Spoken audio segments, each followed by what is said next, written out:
Boa noite a todos. Estamos aqui mais uma vez no canal ADM Pós-Pandemia, com uma live que traz um tema interessante, muito interessante para essa noite, né? E a gente está aqui na companhia do nosso convidado especial, o nosso ministro e também diretor-presidente do Instituto de Ciência, Tecnologia e Inovação de Maricá, Celso Pancera.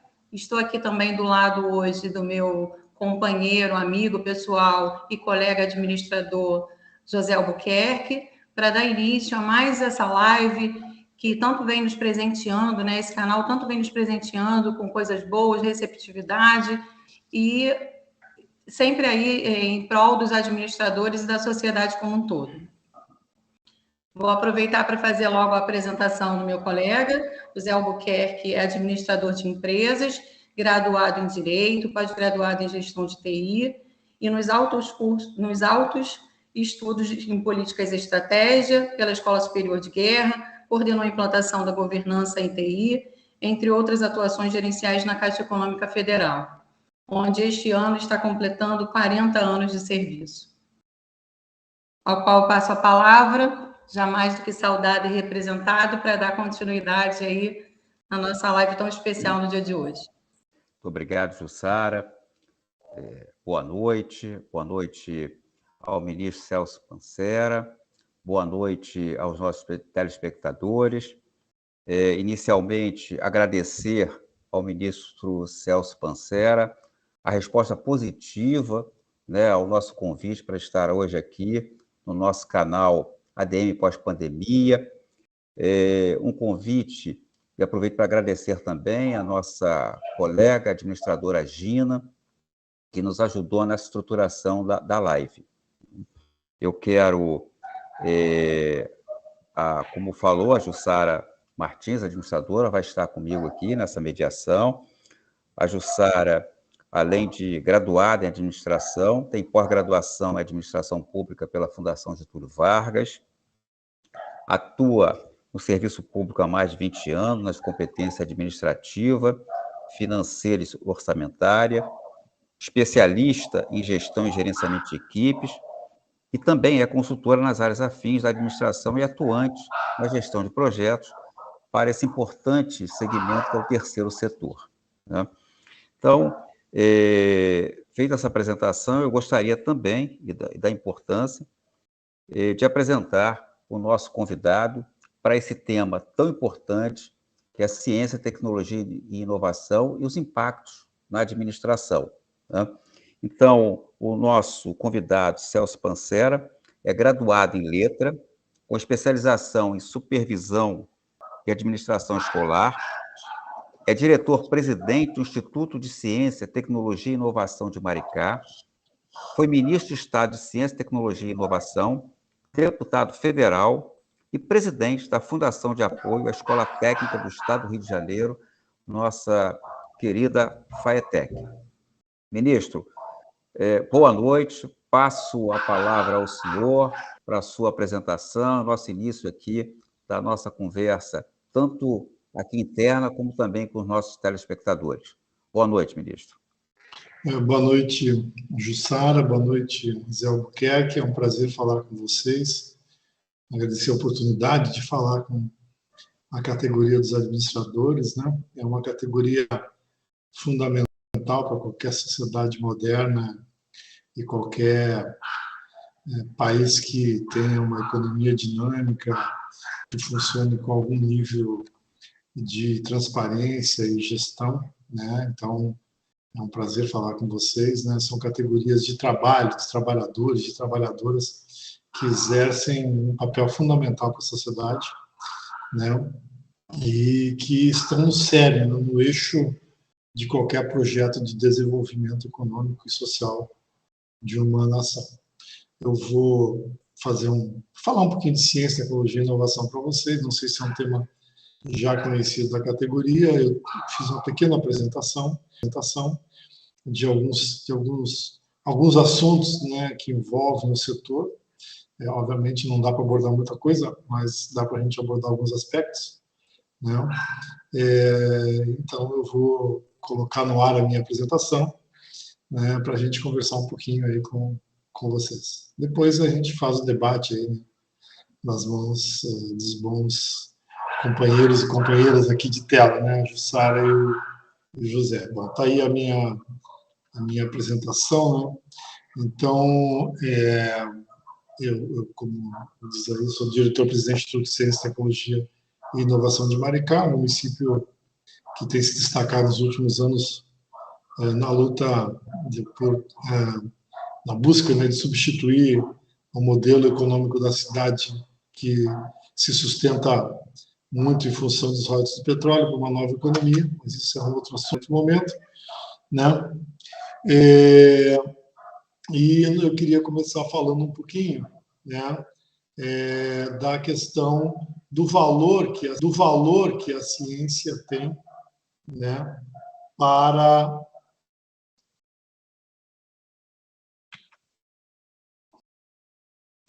que a ciência tem para o desenvolvimento da humanidade. Estou vendo aqui, estou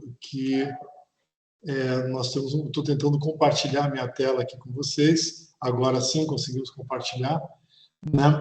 Pois bem, aqui nós temos um gráfico, Zé e Jussara, que mostra a importância que teve a ciência na redução da taxa bruta de mortalidade da humanidade, né? Nos anos 1750 até 1850, mais ou menos, a Europa e os Estados Unidos experimentaram um grande avanço na produção de alimentos. E a distribuição mais farta de alimentos, né, nesses dois continentes levou a uma queda brutal da taxa de mortalidade por 1.000 habitantes, né? Nós tínhamos uma taxa de mortalidade elevadíssima. A oferta de alimentos, por si só, já trouxe uma redução enorme dessa taxa, né? Uma melhoria nutricional da população. Depois, o surgimento das vacinas, né, e dos antibióticos, já na segunda metade do século XIX, início do século XX, levou novamente a um outro salto, né, para baixo, né, no número de mortes por 1.000 habitantes. Né? Em 1918, então, surgiram os antibióticos. Em 1905, começaram a surgir um pouquinho com mais força as vacinas. E, no pós-Segunda Guerra Mundial, quando os Estados investiram pesado, começaram a colocar ciência e tecnologia na área de saúde, na produção de remédios e equipamentos médicos, né, a humanidade experimentou um salto enorme na expectativa de vida, né? Hoje, alguns países têm uma expectativa de vida de 80 anos ao nascer, né? Aqui no Brasil, as mulheres em torno de 74 anos e os homens 73 anos. No tempo que eu fiz o ensino médio, por exemplo, o ensino básico, a expectativa de vida de um brasileiro ao nascer, uma brasileira, era de 58 anos. Atualmente é de 73 anos. Né? No Japão, essa expectativa de vida é de 80 anos. Né? Ou seja, a ciência, a tecnologia, quando elas entraram pesado na produção de soluções para a saúde humana, né? Elas mudaram o quadro, né, e reduziram enormemente a mortalidade humana e ampliaram muito, né, a expectativa de vida dos seres humanos. Né? Pois bem, então isso é um ganho que nós tivemos a partir, né, desses gênios, né, do avanço da ciência, da tecnologia e da inovação no mundo todo. Né? Eu vou tentar agora passar para a segunda lâmina, né, para ver como é que eu quero falar um pouquinho agora, né, aqui. Essa aqui, eu peguei alguns dados, Jussara, para fazer uma comparação sobre as bolsas de valores, né? A evolução da economia no mundo nos últimos 10 anos. Em 2010, né, quando a gente olha a Standard & Poor's 500, na Bolsa de Nova York, a gente vê que se tinha das 10 principais empresas listadas na Bolsa, né, você tem algumas instituições, algumas empresas, Apple, Microsoft, né? A Google surgindo aí, né? E IBM já trabalhando, já são empresas de peso na área de TICs, né? Na área de tecnologia de informação e comunicação, mas ainda nós temos muitas empresas de produção industrial clássica, né? No modelo fordista, né? Aquelas empresas como a General Electric, né? Você tem aí a Chevron, né? Tem a IBM, a Procter & Gamble, né? E tem alguma coisa de empresas na área de financeira. Quando a gente olha para a Bolsa de São Paulo, Ibovespa, nesse mesmo ano de 2010, a gente vê que das 10 principais empresas listadas na nossa Bolsa de Valores, né? Nós temos aí uma, duas, três, quatro, 5 empresas do mercado financeiro, né? E 5 empresas na área de produção de commodities.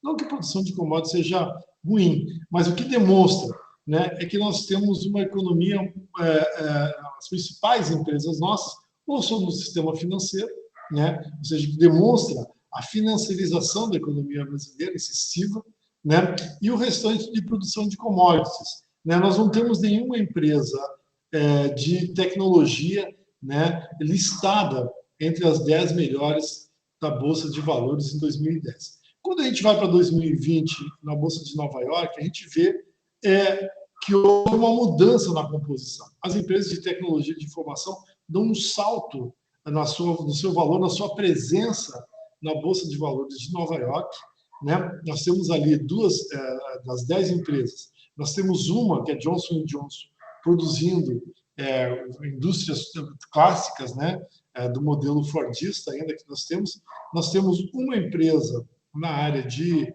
distribuição de comércio, né, 2 empresas na área financeira e temos as 6 primeiras empresas, né, de maior valor na Bolsa de Nova York, todas vinculadas à indústria de tecnologia de informação. Você vê como mudou a composição da Bolsa de Nova York em 10 anos. Já quando a gente olha para o Brasil, né, a gente vê que o que mudou foi um pouquinho o nome das empresas, mas a composição do ponto de vista do âmbito econômico dessas empresas, né, a gente vê que o Brasil continuou, né, tendo majoritariamente empresas financeiras, as mais valorizadas do sistema da Bolsa de Valores, e as demais, nós temos uma empresa de comércio, que é a Magazine Luiza, temos a VEG, que é uma empresa de Santa Catarina, que é uma empresa de tecnologia mesmo avançada, de pesquisa, e que produz produtos refinados na área de motores e turbinas elétricas, né? Mas o restante continua, ou sendo na área de commodities ou do sistema financeiro. Então, o mercado de empresas brasileiras nesses 10 anos não refletiu as mudanças da economia no mundo, não refletiu o que mudou o mercado financeiro no mundo, né? E aí, e aqui nós temos as empresas, né, que você pode olhar comparando, né, em valor, a valorização de dólares, né? Você saltou as empresas, as principais empresas americanas saltaram no âmbito de bilhões de dólares para o âmbito de trilhões de dólares, né? Ou seja, as empresas de TICs deram um salto e passaram a dominar as principais bolsas do mundo. Aqui no Brasil isso não se refletiu, né? Outra coisa que a gente salta aos olhos é como o capital intangível ganhou peso, né? O poder do conhecimento, das tecnologias, das patentes, do conhecimento da ciência básica, da inovação, como ganhou peso, né? As principais empresas, se a gente olhar aí, né? Apple, Microsoft, Amazon, Google, Facebook, Tesla, em 2020, era basicamente o valor da expectativa que elas geram de valores, né? Ou seja, elas têm um capital intangível enorme, né? Por quê? Porque mudou a forma com que o mercado enxerga as empresas e o investidor enxerga as empresas que estão na Bolsa de Valores, o que nós não assistimos na economia brasileira, né? Pois bem, e aí eu quero começar a fazer um pouquinho já uma análise da importância de ciência, tecnologia e inovação para os países, né? Quando a gente olha aí no próximo gráfico, né, que nós iremos colocar aí para a disposição dos nossos acompanhantes, nós veremos que a China, né, pode ver nesse gráfico que entrou no ar agora, o Brasil, a China e a Coreia do Sul, em 1995, possuíam o mesmo PIB nominal. Você pode olhar o cruzamento das três linhas, né, a vermelha, a azul, né, do Brasil e a amarela da Coreia do Sul, todos tinham o mesmo PIB nominal. E o que aconteceu de lá para cá? A China deu um salto enorme no seu PIB nominal, né, o valor da sua produção de riquezas, né?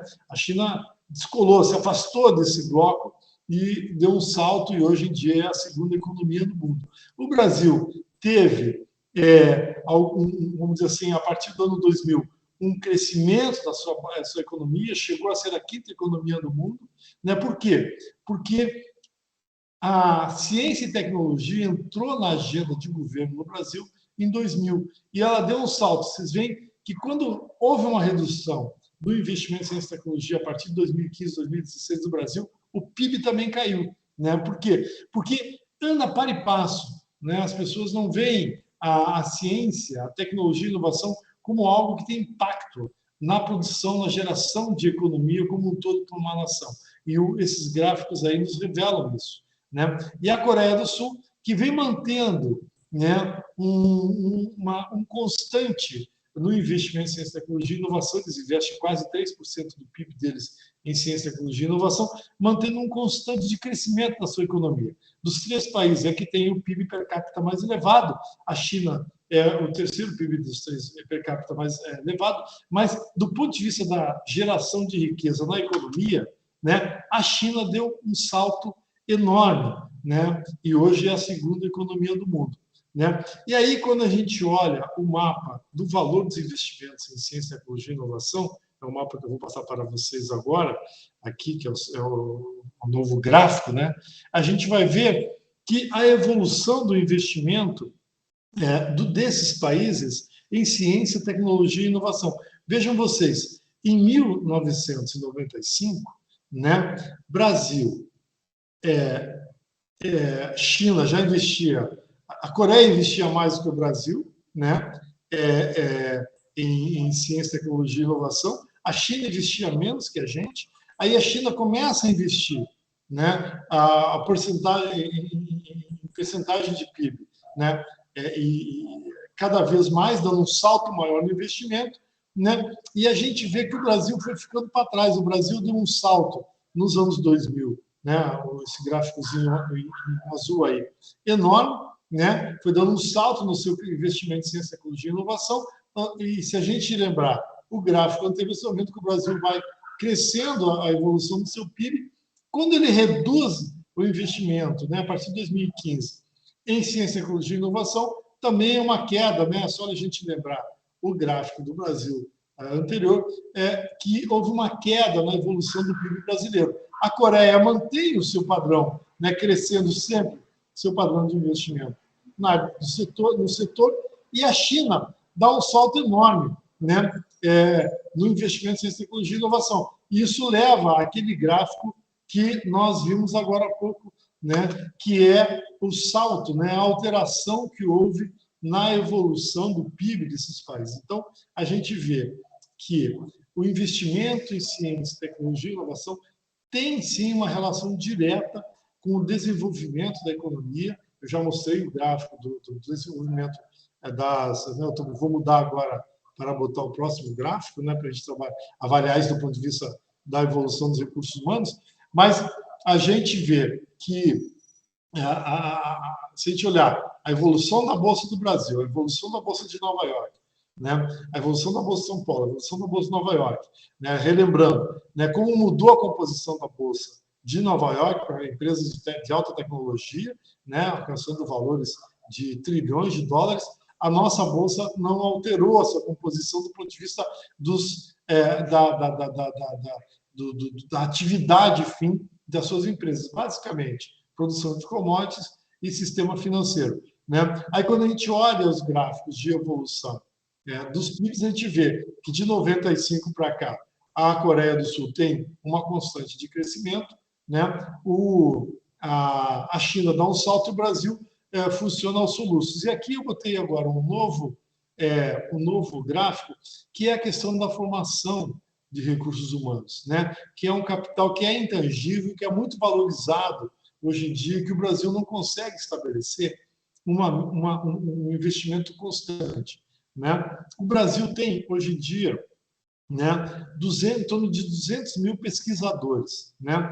Quando a gente compara, né, nós temos pouco mais de 1.000 pesquisadores, né, por milhão de habitantes. A China tem 1.700.000 pesquisadores, né? E ela tem uma quantidade superior de pesquisadores por 1.000 habitantes. Agora, a Argentina, por exemplo, tem mais pesquisadores que o Brasil, né? A Rússia, né, a gente dá uma olhadinha, para cada 1 milhão de habitantes tem 3.000 pesquisadores, né? Israel, que é um exemplo de uma economia dinâmica, né, tem 8.000 pesquisadores para cada 1 milhão de habitantes. A Coreia, né, tem 7.000 pesquisadores para cada 1 milhão de habitantes. A Alemanha tem 4.000 e tantos pesquisadores para cada 1 milhão de habitantes. Você vê que os países de ponta da economia, todos apostam fortemente na formação de recursos humanos, do capital humano, porque ele é determinante para você, uma economia evoluir e ela se manter sustentável, ela se manter uma economia competitiva, uma economia que consiga fazer frente ao mundo moderno e cada vez mais difícil, mais moderno para esses avanços, né? Eu agora vou mostrar aqui o Índice Global de Inovação para vocês, a próxima lâmina, né? Que é o problema que o Brasil não consegue sair da lanterna em termos de inovação. O Brasil não consegue, exatamente essa falta de investimentos contínuo em ciência, tecnologia e inovação no país, né? O Brasil investe 1 ponto alguma coisa do seu PIB em ciência, tecnologia e inovação, né? Israel chega a quase 3%, a Coreia do Sul chega a 3%, Estados Unidos, a Alemanha mais de 2%, China mais de 2% do PIB, né? Isso se reflete em outros índices, né? Que é essa dificuldade do Brasil de sair lá da lanterna em termos de inovação da sua economia. Isso se reflete, obviamente, também na sua capacidade de gestão, né? E melhoria do seu parque industrial, do seu parque fabril, mas também das empresas que compõem a economia, né?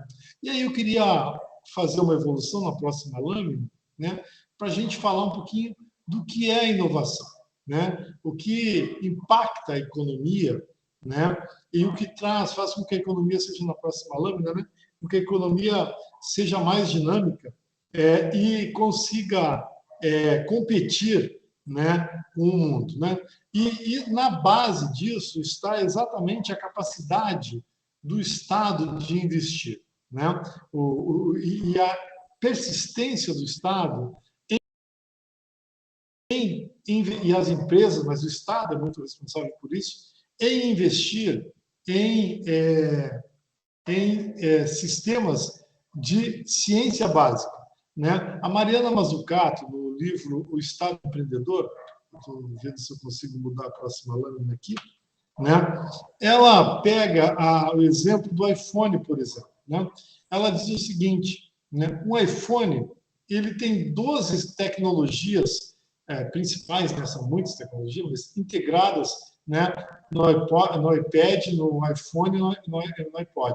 Né? Que ela fala assim, quando o iPhone, né? Que é essa nova forma da humanidade de se comunicar, que é colocar no telefone, internet, uma série de randomização de números, a tela sensível, ele mudou a forma da humanidade de se comunicar. Mas por trás dessa grande inovação tem o quê? Tem a presença de investimentos em ciência básica.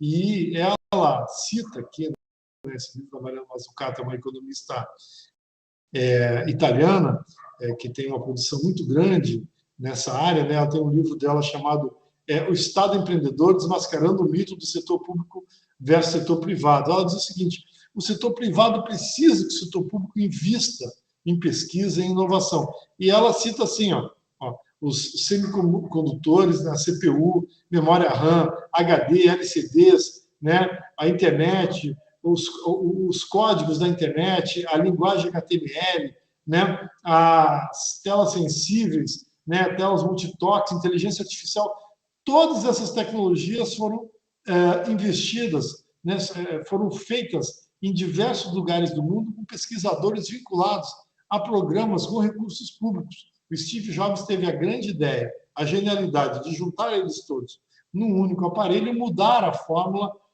com que a humanidade se fala. Mas o fato é que, se não houver investimento em ciência básica, a gente não consegue mudar a realidade da economia. A gente não permita com que os inovadores, com que os empreendedores encontrem a base para novos produtos, novos sistemas e novos serviços, né? Aqui eu queria, agora na próxima lâmina, abordar já um pouquinho a vocês as legislações que o Brasil construiu nos últimos anos, né, que criam uma boa referência para construir um ambiente inovativo no Brasil. Né? São leis que são muito pouco usadas, né? Que, em geral, os contadores, os administradores, né, não olham para essas leis, mas que elas podem fazer com que a economia e que as empresas mudem bastante, né? Eu cito aqui, por exemplo, agora mudou a tela, né? A Lei de Inovação, por exemplo, é de 2004. É uma lei que permite uma série de financiamentos para empresas que querem mudar a sua gestão, querem mudar a sua forma de produzir, querem mudar a sua forma de se relacionar com a sociedade, né? A Lei do Bem, né, que é de 2005, também é uma lei que cria uma série de incentivos, né, para quem quer construir, tributários, né, plataformas de exportação de serviços e tecnologias, né, cria uma série de leis e que nem todas as empresas olham para isso para buscar esses recursos. O Fundo Nacional de Desenvolvimento Científico e Tecnológico, né, também, que tem recursos na FINEP, no BNDES, né, nas universidades para buscar a construção de modelos novos, de pesquisa, etc. E as empresas não costumam olhar para isso aí. Lei da Biossegurança, de 2005, né? O Código, a Lei 13.243 de 2016, o Código Nacional de Ciência, Tecnologia e Inovação, é um código extremamente moderno que permite com que as empresas se vinculem a programas vinculados às universidades, aos institutos de pesquisa e desenvolvam patentes, peguem as patentes que estão nas universidades e transformem isso em produtos e serviços, né? Gerem riqueza a partir disso aí. As empresas não costumam olhar para isso e é importante que o gestor, que o administrador olhe para isso. Eu vou citar um caso aqui, dois casos que eu vou citar aqui de impacto da economia brasileira, usando a Lei de Inovação e o Código Nacional de Ciência, Tecnologia e Inovação. Uma delas é o avião KC-390, desenvolvido pela Embraer. O KC-390, que é um moderno avião de transporte militar médio, né? E ele está disputando o mercado dos antigos Hércules. É um produto que foi encomendado pela Força Aérea Brasileira junto à Embraer. A Embraer recebeu o financiamento da Força Aérea Brasileira para desenvolver esse produto, né? E, hoje em dia, é um produto brasileiro, mas a Embraer detém a maior parte das patentes em sociedade com a Força Aérea Brasileira, né? E você tem um produto altamente tecnológico desenvolvido a partir do financiamento de uma demanda pública, né? Junto a uma empresa privada. Já a vacina da AstraZeneca, né? Da AstraZeneca e da Universidade de Cambridge, que nos vacinou contra a Covid, né? Distribuída aqui no Brasil pela Fiocruz, é uma encomenda tecnológica da Fiocruz. A Fiocruz pegou, assinou um contrato com o laboratório AstraZeneca e com a Universidade de Cambridge, ajudou a desenvolver a patente da vacina. No contrato tinha o risco, se não der certo, a Fiocruz teria que contabilizar o prejuízo, mas dando certo, ela teria direito a 100 milhões de doses de vacina para distribuir no Brasil para o sistema SUS, e o SUS que pagou o contrato, né? E a partir daí ela teria acesso à produção dessa vacina e exclusividade para a venda da vacina no Brasil. Então, são dois exemplos de como a Lei de Inovação e o Código Nacional de Ciência e Tecnologia podem, né, de fato, unir a iniciativa privada com o poder público para resolver um problema do poder público, né, e criar produtos e serviços inovadores. Né? Tendo uma ideia, né, eu insisto muito nisso, todas as nações, o maior cliente é o poder público. No Brasil, se somar as compras do governo federal, dos governos estaduais, dos municípios, nós falamos em quase R$1 trilhão por ano. 13%, em torno de 13% do PIB brasileiro é a economia pública. Né? Então, as empresas têm que passar a olhar para esse filão, para esse maior cliente, e dizer como eu posso usar a legislação existente para a gente avançar, né? Avançar no meu desenvolvimento, buscar construir modelos novos. Né? Eu até aqui tenho a próxima lâmina, é um gráfico, né? Para mostrar como o poder público é importante, é o principal cliente nas maiores economias, nas principais economias do mundo, em praticamente todas as economias do mundo. Né? A próxima lâmina que vai entrar para vocês verem aí. Né? Por exemplo, na Holanda, mais de 20% do PIB é compra pública. Na Finlândia, 20% do PIB é compra pública. Né? Na Dinamarca, na Alemanha, no Brasil, como eu falei, né? Chega em alguns anos a bater 15%. Isso aqui é o gráfico, dados de 2018, da OCDE. Né? É o próximo gráfico que vai entrar aí para vocês. Né? Então, nós temos que, o administrador, ele tem que olhar para a ciência, tecnologia e inovação como uma oportunidade e para o poder público como um cliente com enorme potencial de investimento. Né? Nos Estados Unidos, aí 10% do PIB dos Estados Unidos, da Espanha, de Portugal, da Irlanda, é poder público, é o Estado americano. Toda a indústria de defesa americana, a indústria aeroespacial americana, a indústria farmacêutica americana, é toda ela financiada através de compras do poder público. Né? E é uma economia extremamente dinâmica.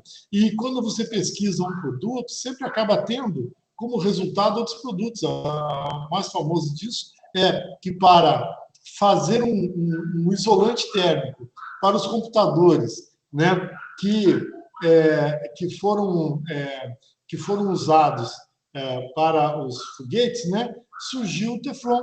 Né? Então, fizeram uma pesquisa, precisava de um isolante térmico para o computador que ia para o espaço, acabou surgindo o Teflon, que hoje é um produto no mundo todo, é uma patente que eles têm, que eles vendem para o mundo todo hoje em dia e gera riqueza. Então, eventualmente, né, a empresa olhar para dentro da universidade, para o poder público, ver o que o poder público está precisando, o que ele está necessitando para mudar a economia, para resolver seus problemas, e como eu posso ajudar a solucionar esse problema e, ao mesmo tempo, me financiar, modernizar a minha empresa, tornar ela mais dinâmica. A próxima lâmina, né, eu coloco aqui os dois exemplos dos quais eu já falei, né, que são compras públicas para inovação, que é um modelo usado no mundo todo. O mundo todo se financia, né, e financia a sua inovação a partir das compras do poder público.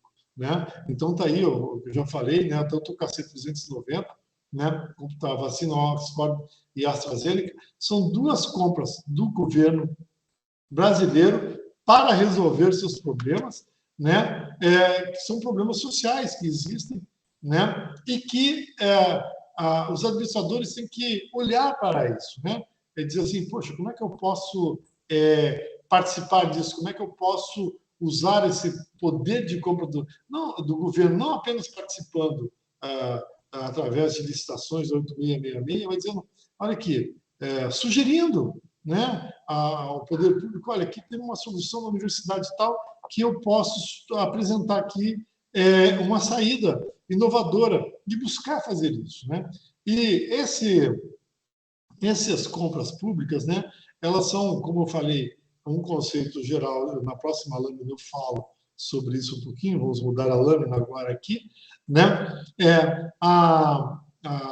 As compras públicas são um modelo usado no mundo todo, né? As compras públicas para inovação. Aqui no Brasil, elas se chamam, conceitualmente, né, encomendas tecnológicas. Está aí a lâmina, né, para vocês verem. Existe legislação para isso. E, como eu falei, no mundo todo isso é usado, as principais economias usam muito. Né? A Europa, por exemplo, na França, quando fecharam as usinas de carvão e muitas regiões da França a economia se degradou, né, em função do fechamento das minas de carvão, o governo francês abriu um projeto de financiamento de inovação nessas áreas a partir das suas necessidades de compra de alimentos, né, e financiou novos modelos. Né? Eu citei já da indústria americana, de aeroespacial, a indústria de segurança americana, a indústria de remédios, mas no mundo todo isso é usado. Então, esse critério, né, encontra amparo na legislação brasileira, tanto na Lei de Inovação, quanto no Código Nacional de Ciência e Tecnologia, e a recente lei aprovada, né, que já está valendo, inclusive, a nova Lei de Licitações Brasileiras, ela traz o conceito de encomenda tecnológica. Ela permite que a empresa se associe entre instituições de pesquisa para desenvolver um produto, né, ou um sistema, ou um serviço, né? E depois vendo esse produto, né? E seja sócio desse produto com o poder público, né? Em geral, o poder público entra como sócio minoritário e a empresa como sócio majoritário. E eles desenvolvam esse produto, desenvolvam o mercado a partir daí, né? Então, eu queria chamar a atenção aos amigos que estão acompanhando, né, essa nossa conversa de hoje, né, para esses pontos, né? O Estado assume um grande risco, ou parte do risco tecnológico, né, porque ele precisa da solução. É necessário apresentar motivação, escolha ou contratar o desenvolvimento de solução por meio da ITEC, né? Essas soluções elas podem não estar disponíveis, por exemplo, um respirador, os respiradores, né? Durante a pandemia. Tinha os respiradores no mundo, né? Mas elas não estavam disponíveis, né, para o Brasil comprar, né? Era hora das empresas brasileiras desenvolverem um produto e vender para o poder público. Eu não estou dizendo que as empresas são responsáveis, o poder público também não foi atrás disso aí, mas era um momento importante para desenvolver modelos de respiradores aqui no Brasil, né? Então, esse critério é muito importante e a gente, de fato, tem que buscar essa, vamos dizer assim, essa congruência, né? Essa junção entre o poder público e também a iniciativa privada, né? Eu agora vou falar um pouquinho, eu passei já rapidamente por duas lâminas, né? Mas eu quero trazer para vocês um gráfico, né, que se chama, que é uma tabela de como as empresas americanas, o governo americano, principalmente a indústria armamentista americana, criou uma tabela para avaliar o estágio de desenvolvimento de um produto inovador.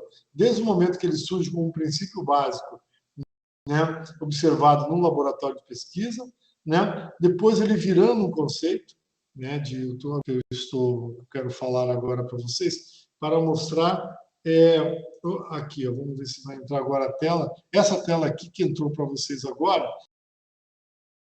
né, que são as diversas fases que o governo americano usa para avaliar o desenvolvimento do produto inovador, né? Quando ele entra até onde ele vai desenvolvendo puramente o poder público, depois quando entra a iniciativa privada, depois quando isso vira um produto de fato, né, no nível 9, e um produto a ser vendido já maduro para ir para o mercado. Essa tabela aí foi desenvolvida pela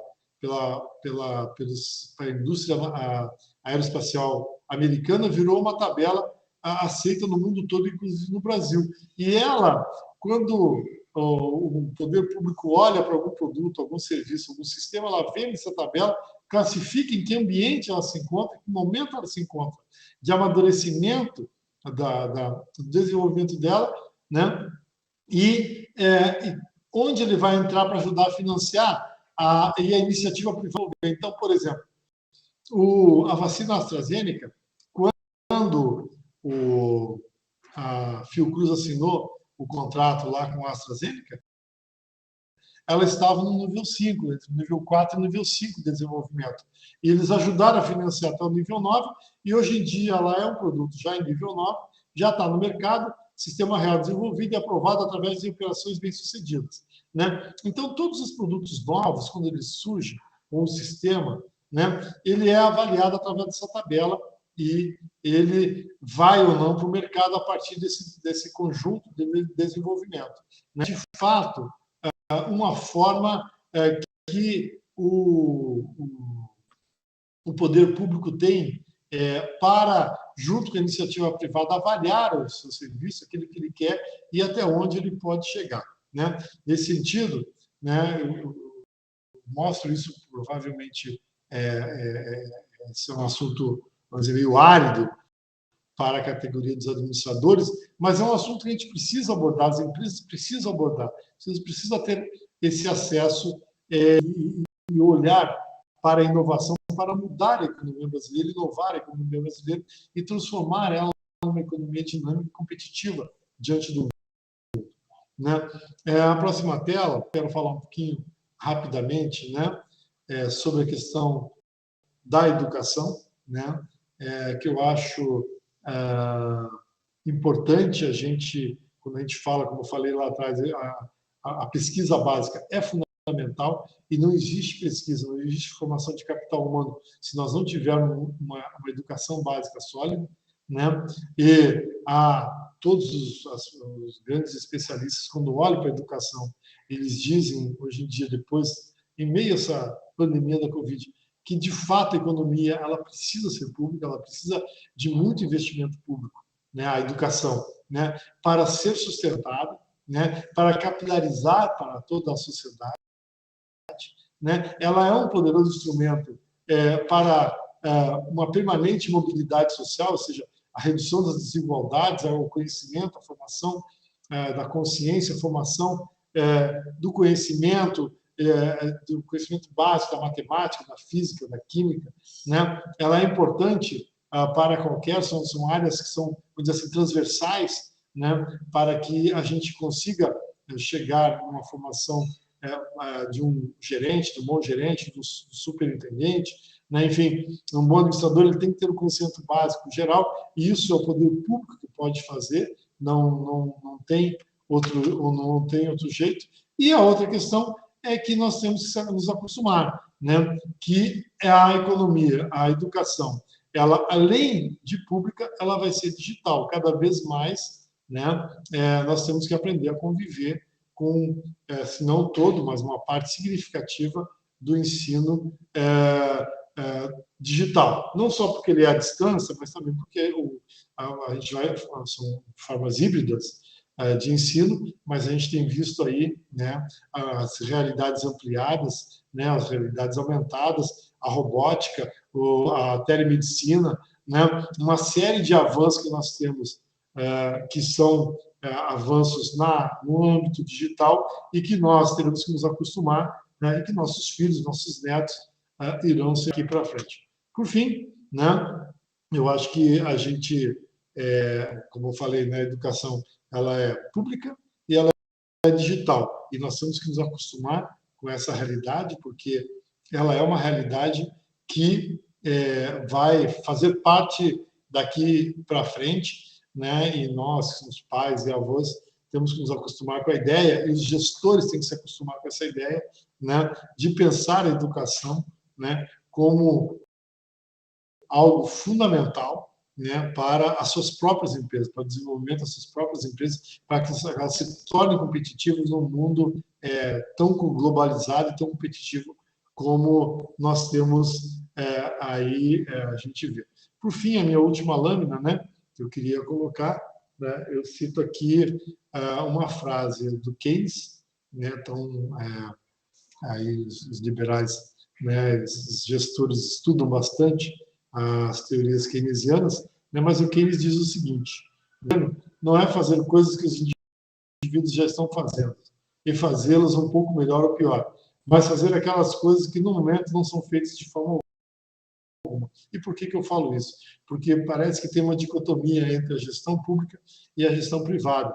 E essa dicotomia ela não existe. Uma não vive sem a outra não vive sem uma. Né? Então, quando a gente quer olhar para a iniciativa privada e dizer ela tem que ser eficiente e ela tem que competir com o mundo, se você não tiver um Estado eficiente, você não consegue competir com o mundo. Nós temos aqui o que a gente chama de custo Brasil, né? Então nós temos que olhar para isso que nós temos, né? Pode nos ajudar a desenvolver uma economia mais dinâmica e permitir que as empresas se desenvolvam através da educação, através do investimento em ciência, tecnologia e inovação, e as empresas, bebendo dessas fontes, a inovar as empresas e a economia através da parceria com o poder público. Eu acho que eu encerro por aqui, acho que falei bastante já, né? Mas uma apresentação aí para os amigos e amigas que estão nos acompanhando nessa live aí. É isso que eu tinha para falar, José Albuquerque e querida Jussara, né, nessa noite aí de debate com a categoria dos administradores. Pós-pandemia, né? Temos uma nova realidade. Ministro, muito obrigado pela sua apresentação, explanação, dinâmica. Nós estamos aqui e quero agradecer a presença maciça de telespectadores, já com perguntas aqui, e sua apresentação só deu mais ânimo, aguçou mais o debate. O histórico é que, nesse momento, a gente já vai tendo um decréscimo, né, dos participantes. No seu caso, é o contrário, nessa live é o contrário. A explanação foi tão bem estruturada, tão dinâmica, tão envolvente, que nós continuamos ainda no mesmo nível que estávamos no início da live. Então, obrigado aos nossos acompanhantes pelo YouTube nessa live, e vou passar a minha colega para as considerações que tem a respeito também da área de ciência, tecnologia e inovação para o terceiro setor, mas peço, Jussara, que seja aí num espaço de 5 minutos. Eu sei que você teria muito mais necessidade de um tempo, mas é que a gente já está indo, daqui a pouco, extrapolando o nosso tempo de 1 hora. Ainda tem as perguntas que eu vou trazer aqui para o nosso convidado. Por favor, Jussara. Assim como você, quero registrar, Albuquerque, a apresentação excelente e esclarecedora do ministro. Eu acho que a gente pôde entender um pouco mais em nível macro, né, da situação da ciência e tecnologia no nosso país com relação ao mundo. E aproveitar, ministro, eu fiz uma pesquisa há pouco, talvez ela não esteja tão atualizada, que foi para um trabalho de consultoria, e falando aqui do nosso estado, né, que a gente tem 92 municípios, 22 municípios não têm secretaria, esteja um pouquinho desatualizado, mas nada tão impactante que mude assim, drasticamente esses números, porque foi uma pesquisa de pouco tempo. E 16 deles têm secretarias que são ligadas a outra pasta, né? Por aí a gente consegue também um pouco de tudo que o senhor trouxe a nível macro, né? Então, para a realidade do nosso estado, tem muita coisa para acontecer para que o desenvolvimento aconteça, né? Realmente a gente possa abranger todos os municípios do estado do Rio de Janeiro. A gente sabe que está tramitando aí, né, ainda desde 2019, né, o projeto-lei do marco regulatório de ciência e tecnologia, porque a lei, na verdade, já é desde 2016 e até hoje a gente não consegue a implantação de forma clara e segura e devida no Estado, né? O senhor acho que participou, se eu não me engano, até de uma audiência pública, né, sobre o tema. E, assim, isso entristece muito a gente, né? Porque um Estado que poderia ser tão produtivo, com tantas universidades públicas, né, com tantos pesquisadores, possíveis pesquisadores, e uma desigualdade tão grande entre os municípios, né? A gente tem aí essa ascensão, e muito feliz de estar aqui nessa noite também com a sua representação, vejo com muito bons olhos, tenho acompanhado o trabalho, e eu acho que é por aí. É só assim que o poder público vai poder se envolver e criar oportunidades de trabalho. A ciência e tecnologia, né, as revoluções industriais que impactam na administração, elas têm todo o viés de ciência e inovação, né? Então, a gente está passando aí para uma revolução 4.0 e o administrador, como o senhor elencou muito bem no seu início de fala, tem uma representatividade muito grande, através também dos investimentos do terceiro setor, né? A gente também consegue, para que nós, administradores, com toda a nossa gama de conhecimento nas diversas áreas da ciência, da administração, possamos estar ocupando espaços que são pertencentes a nós e contribuir também para o avanço da ciência e tecnologia no nosso estado e no nosso país. Basicamente é isso. Eu realmente tinha inúmeras coisas para falar, fiz uma pesquisa assim, eu já venho acompanhando esse tema, mas tem que cumprir o protocolo aqui e agradecer, público muito bom, e eu não esperava que fosse diferente, até por sua representatividade e por seu conhecimento nessa área. Muito obrigada. Obrigado, Jussara. Ministro, antes de passar algumas perguntas, mais uma vez agradecer, né, a presença daquelas que nos acompanham, né, pelo YouTube, pedir para que se inscrevam no nosso canal, né, deixe o seu like e acompanhe todo o trabalho nosso, especialmente do Fórum ADM pós-pandemia, pelo Instagram, né? Eu, ministro, tive a oportunidade de cursar um ano na Escola Superior de Guerra, numa parceria que tem daquela entidade, dos órgãos públicos, como é o caso com a Caixa Econômica Federal. E tive a oportunidade de conhecer um pouco dessa tecnologia que o senhor falou, né? Estivemos lá, na Embraer, viajamos, né, num C-130, né? E esse modelo, né, o KC-390, um sucesso. Lamentamos, né, que a Embraer privatizada, se perdeu, né, todo o nível de conhecimento.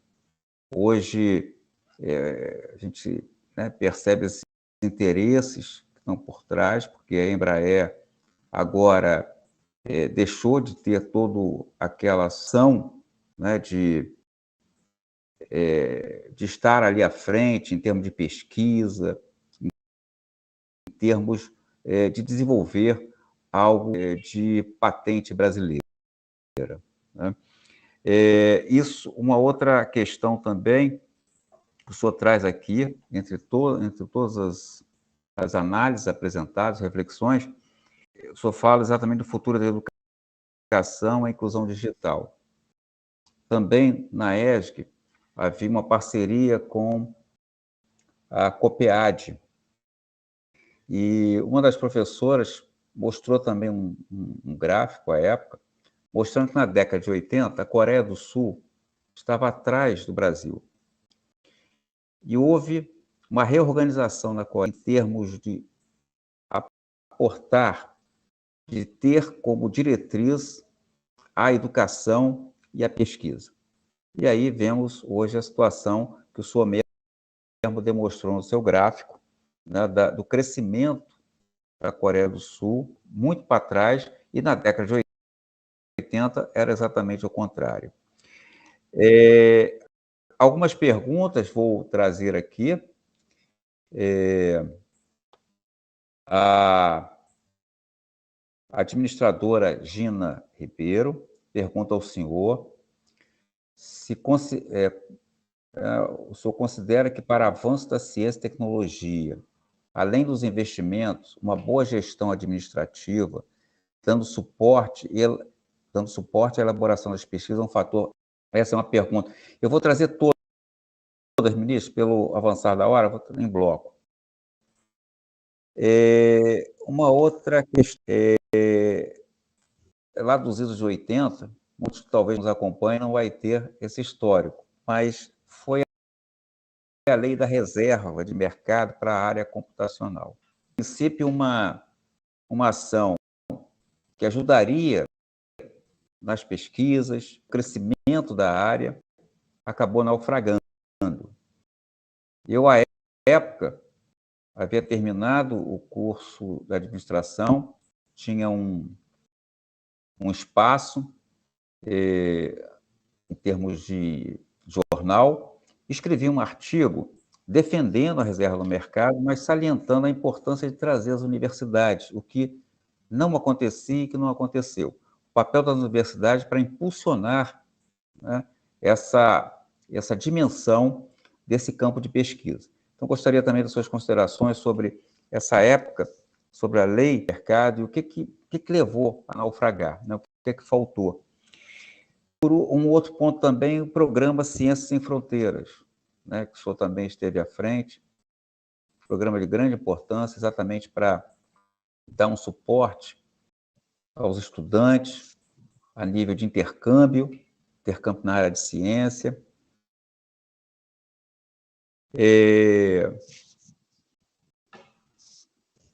Aqui também as considerações. Sim, nós colocamos uma enquete aqui, pedimos aos telespectadores para votarem se o Brasil deve investir mais em ciência, tecnologia e inovação.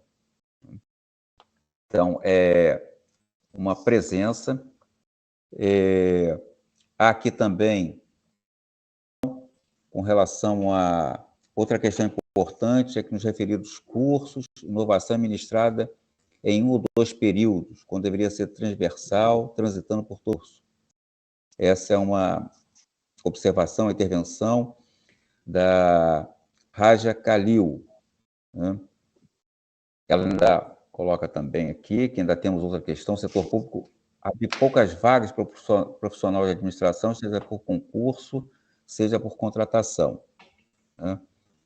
E aí, ministro, para finalizar, pela uma das perguntas que estão até aqui no momento, o senhor que esteve à frente do Ministério da Ciência, Tecnologia e Inovação, em Brasília, na sede do governo federal, e hoje o senhor está com a experiência mais junto ali à população, que é num governo municipal. Como é que essa experiência, o que dá ação do governo federal para a ação do governo municipal? Gostaria que o senhor falasse também sobre esse momento, né, de olhar da capital do Brasil todos os desafios e agora mais próximo à população, o que pode ser feito mais próximo à população. Por favor. Obrigado, Zé e Jussara. Eu falei um pouco demais, mas é que estava lenta a passagem das lâminas, aí senão teria, talvez, falado dos minutos a menos. Mas, assim, eu vou pegar a lei de inovação, Jussara. Nós conseguimos aprovar ela semana passada na LERJ. Está faltando sanção, o veto do governador, que é importante, porque a lei de inovação no estado do Rio de Janeiro é de 2008, né?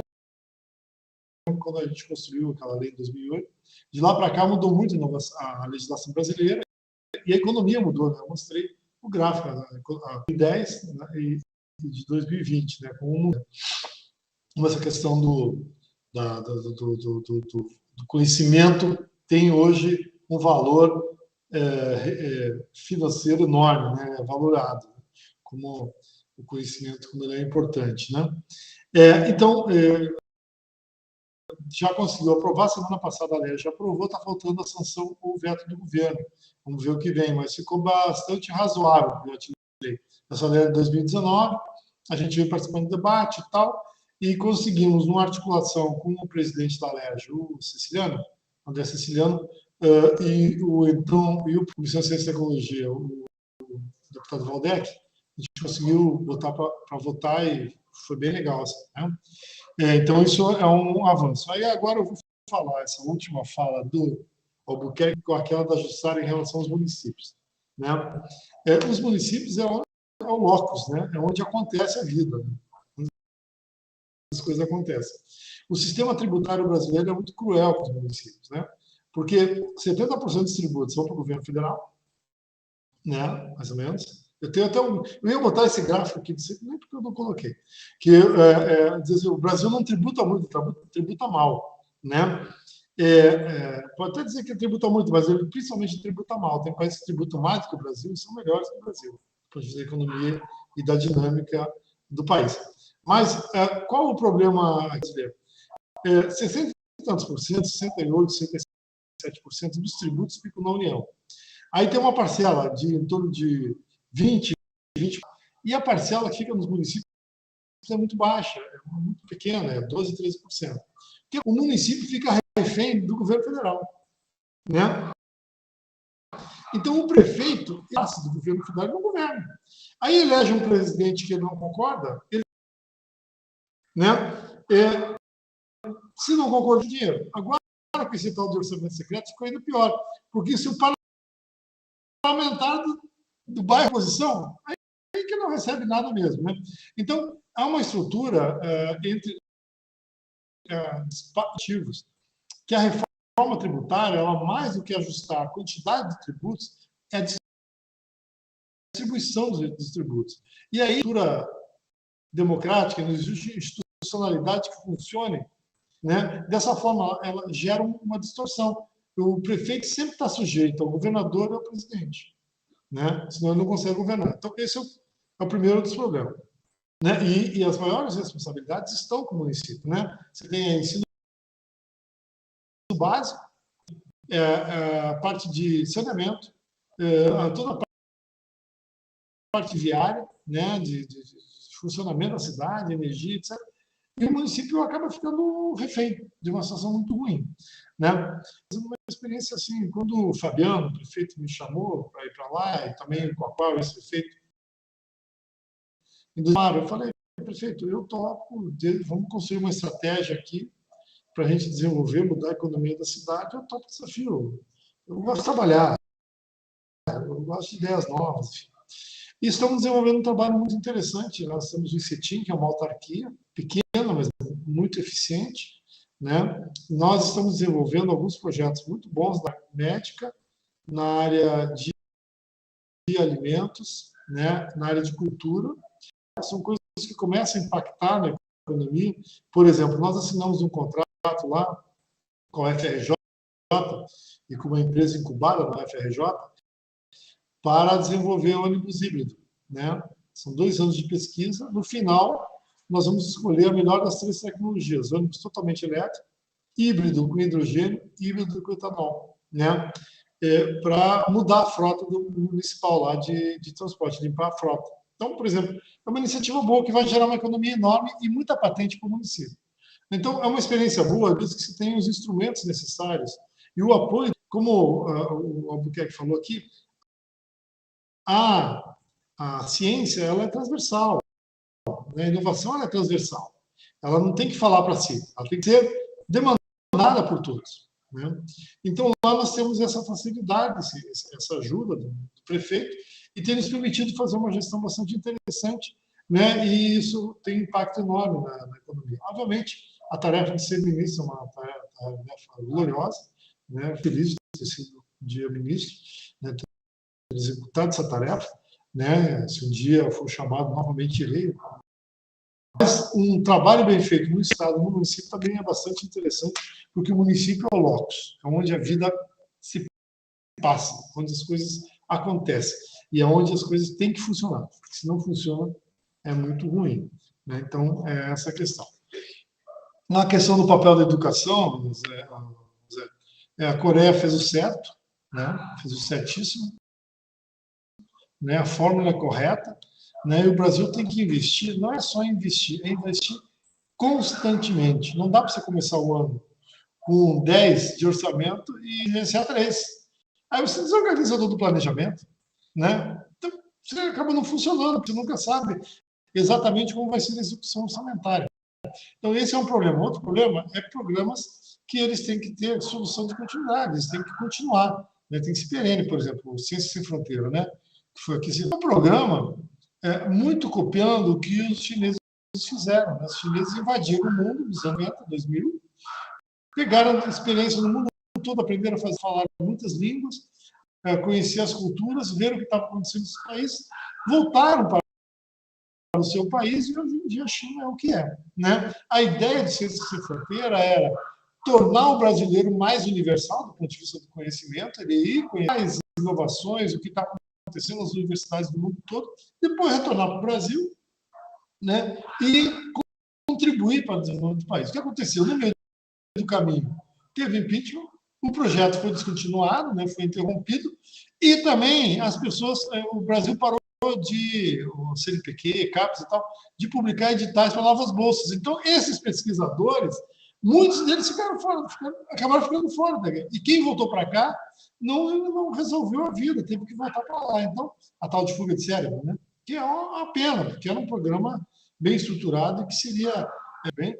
A Alemanha fez isso muito bem, né? Muitos países jogam seus jovens, financiam eles para estudar fora, fazer o pós-doutorado, enfim, as pós-graduações no exterior, aprende a fazer uma língua, conhece uma cultura, conhece o sistema, e depois ele volta para o seu país, ele tem bolsa, ele tem onde trabalhar para socializar, internalizar na sua nação esse conhecimento. Então, é uma coisa muito necessária. Em relação à questão da importância do gestor público, né, é determinante. Eu concordo, tem que ter mais recursos. Seria importante que os órgãos públicos, as prefeituras, os estados, fizessem concursos para gestores, né? Contrataram 200 e poucos jovens, não lembro, uma vez, 2010, 2012, para formar uma base de bons gestores em todos os órgãos públicos. Isso é fundamental, né? Para que você tenha continuidade das gestões, alguém passando ao longo dos governos, dando continuidade nos projetos, e particular técnico e científico para fazer uma boa gestão, né? Então, eu acho muito importante isso, né? Em relação à lei de informática, Zé, eu também já fui a favor, mas também sou contra, no seguinte sentido. Você pode substituir ela desde que você tenha um programa nacional de investimento no setor, entendeu? Está muito ruim, está muito caro, tem que abrir competição, tá bom, beleza, claro, a gente não tem como produzir as coisas que a informática produz hoje no mundo todo. Mas o governo, né, tem que ter linhas de investimento e financiamento contínuas, né? Criaram a CEITEC, que é vinculado ao MCTI, que é uma empresa de chips, né, de produção de semicondutores no Brasil, a única. E nunca se deu o orçamento necessário, poucos anos se deu o orçamento necessário para que eles avançassem. Agora, inclusive, tentaram acabar com a CEITEC, né? E no meio da pandemia, quando hoje em dia, a indústria de automóvel está paralisada porque não tem semicondutores. Uma série de áreas da economia estão produzindo menos. São coisas que são estratégicas. Se quer tirar a lei de proteção de informática, é correto? Mas tem que substituir isso por quê? Por investimentos perenes, contínuos, né? No que a gente consiga manter competitividade com o mundo, né? Acho que é isso que eu tinha das questões levantadas aqui no nosso debate. Ministro Celso Pancera, quero fazer um registro aqui, cometi um equívoco, o professor Raja Khalil, né, que fez uma das perguntas, então quero registrar aqui esse complemento, que eu não havia citado como professor. Outro ponto também de destaque, nós chegamos a 317, né, presenças na nossa live. Da enquete, nós tivemos 88% que deve-se ter mais investimento para ciência, tecnologia e inovação. E aí, né, isso é um reflexo aí esse quantitativo que eu coloquei aqui, da sua representatividade, né, do que o ADM pós-pandemia tem avançado, né, se estruturado, e uma grande satisfação tê-lo aqui. Eu vou pedir a Jussara, antes das considerações finais do ministro, Jussara, passar para você, para suas considerações finais, e já alcançamos aí 1h05 da nossa live. Então, te peço as considerações finais para depois retornar para mim e eu passar para o ministro. Bom, só agradecer, né? Como sempre, as nossas lives, elas têm cada vez mais, a gente percebe que o canal ADM pós-pandemia vem fazendo o que com a sua premissa, né, na sua missão, de trazer à baila temas de importância para os administradores e para a sociedade como um todo, como eu disse no início. E agradecer a todos que estiveram presentes, o público foi baixíssimo, a gente teve um número bem expressivo, claro, não poderia deixar de ser com a presença do nosso ministro e com tudo que ele trouxe para a gente, de esclarecedor, para a gente também parar e repensar um futuro bem próximo, que eu tenho certeza que está chegando com grandes e novas oportunidades para todos nós em todos os ramos, e é isso que a gente quer, né? A gente quer trabalhar. Então, ministro, agradecer mais uma vez a sua presença, muito obrigada. Obrigada mesmo por estar aqui no nosso canal. Sinta-se à vontade para voltar outras vezes, é um tema abrangente que tem muito ainda que falar e debater e conversar. Quando o senhor quiser, estaremos aqui para recebê-lo. Muito obrigada. Ministro, por favor, suas considerações finais. Eu que agradeço a Gina por ter me colocado aí, me convidado, né, através dela surgiu o convite a esse canal, a ADM pós-pandemia. Eu falei, estou à disposição de vocês. É um prazer participar com o Zé Albuquerque e a Jussara. Estou à disposição de vocês, assim que julgarem necessário, quiserem retomar o debate, eu estou à disposição. É um prazer, uma imensa satisfação. Ministro, nossos agradecimentos, né, reiterando nossos agradecimentos. Agradecimentos também à administradora Gina Ribeiro, que ajudou nessa organização da live. Uma boa noite aos telespectadores. E, com certeza, ministro, vamos pensar aí um desdobramento desse tema, que é tão importante, que é a espinha, assim, dorsal do crescimento de um país. Tá? Muito obrigado, uma boa noite a todos e a todas. Um abraço. Tchau, tchau. Boa noite, boa noite.